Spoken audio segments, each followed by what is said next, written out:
Hey guys, what's up? It's Asian. I just wanted to make a quick update about a couple things. First of all, I picked up a third job at Speedway gas station and working third shift, and I did it for a couple nights, and now I'm like dead inside because I've slept maybe 4 hours since Monday night. So I've decided I'm gonna let that job go. Like, it's not that deep. Like, it would have been like an extra $600 a month, which I could definitely use. But I don't know. I'm just gonna try and get by on my only job, and like, I don't know. I was calculating everything, like my budget and everything, and I realized like I make like 10 grand a year. Like, that is pretty ridiculously low, and still above the inaccurately calculated poverty line. So, and being a single childless adult, like, I still don't qualify for much assistance, which is, I don't know, I think it's a bad thing. I think that single childless adults are a grossly underrepresented population that struggles with trying to get by and trying to make ends meet on their own, and then not having the access to services that people with children or older adults or veterans do. And above all, we still get taxed the crap out of for school taxes and property taxes, and like, it sucks. I think paying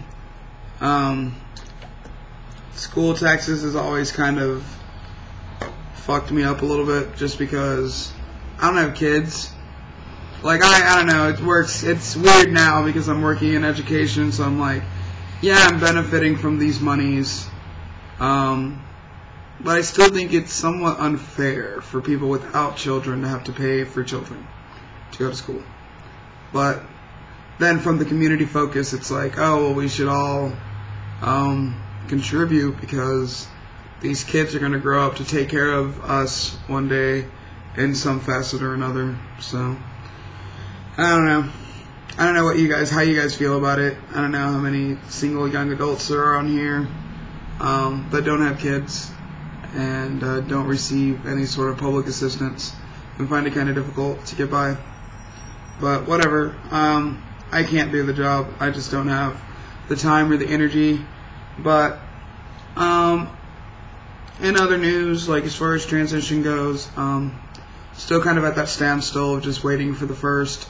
But in the meantime, I've been trying to connect with other people who have had similar experiences or can kind of relate, or have information that may be helpful to the research that I'm conducting to kind of figure out what exactly is going on with me.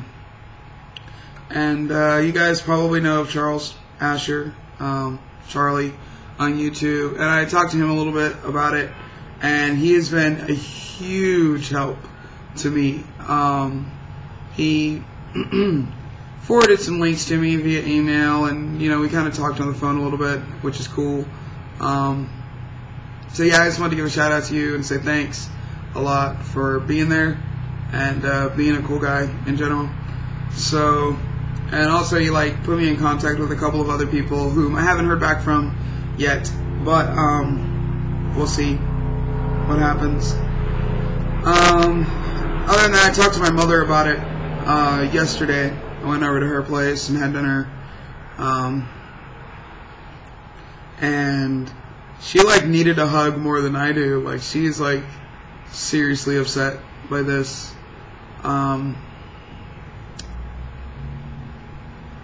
Hopefully test results come back that I have not had surgery on me, because I think that my mother might fly into a murderous rage if that's the case.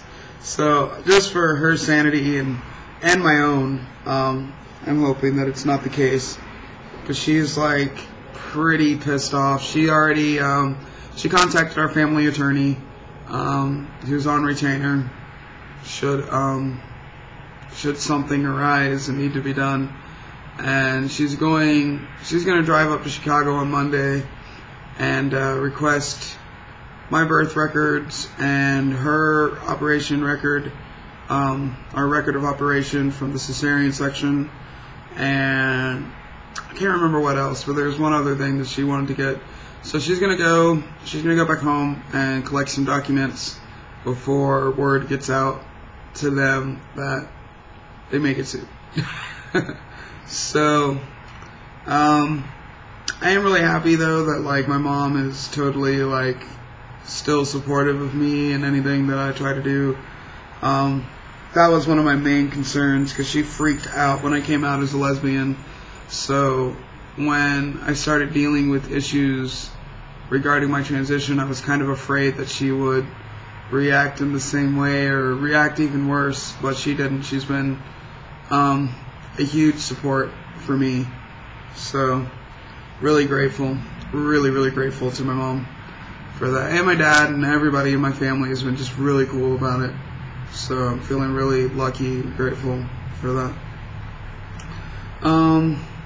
Other than that, there's not really much going on. I just work too much, and so hopefully like getting rid of this third job will kind of clear up a little bit in my schedule.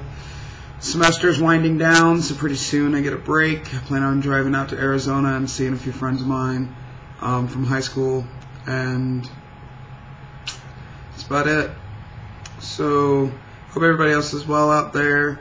If you have any information or have happened to come across persons who have dealt with intersex issues or are knowledgeable in the subject, feel free to like send me a private message or write a comment or whatever. But I'd love it. I'd love to get as much information as I possibly can. I think that going through and taking the most logical steps towards kind of figuring this situation out is helping me to deal with the emotional aspect of it, because I'm quite like my mother. The emotional aspect makes me want to fly into a murderous rage, but being able to look at it objectively and do research and collect quantitative data really helps to calm me. I know that's probably the nerdiest thing I've said on here, but it's true. I love learning and I love information, especially when it's empirical evidence. Like, I'm turned on by that shit. So yeah, if you know of anyone that is knowledgeable on the subject, or you are and have information, feel free to get with me on that. I'd appreciate it. Have a good one.